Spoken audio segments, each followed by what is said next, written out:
पुराने समय की बात है। एक बड़े राज्य में एक राजा और रानी रहते थे।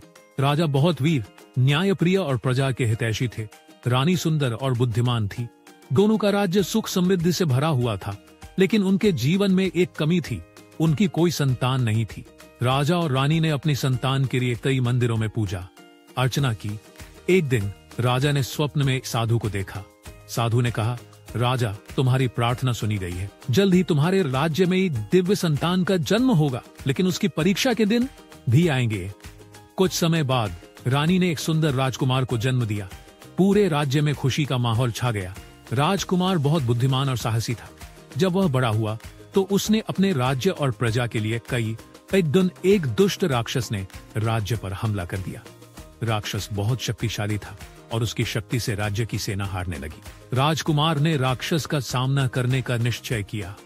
अपनी माता पिता की आज्ञा लेकर वह राक्षस से लड़ने चला गया। रास्ते में राजकुमार को एक बूढ़ी महिला मिली। उसने राजकुमार को बताया कि राक्षस को मारने का तरीका उसकी गुफा में छिपा हुआ है। गुफा में एक जादुई तलवार रखी थी जो केवल वही व्यक्ति उठा सकता था जो सच्चे मन और साहस से भरा हो। राजकुमार ने अपनी बुद्धिमानी और साहस से गुफा में प्रवेश किया, कई बाधाओं को पार किया और तलवार हासिल की। तलवार से उसने राक्षस का वध कर दिया और राज्य को बचा लिया। राजा और रानी को अपने बेटे पर गर्व हुआ।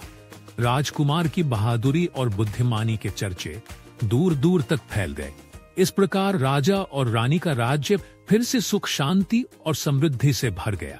यह कहानी हमें सिखाती है कि साहस, बुद्धिमानी और सच्चाई से हर समस्या का समाधान किया जा सकता है। अंत भला तो सब भला।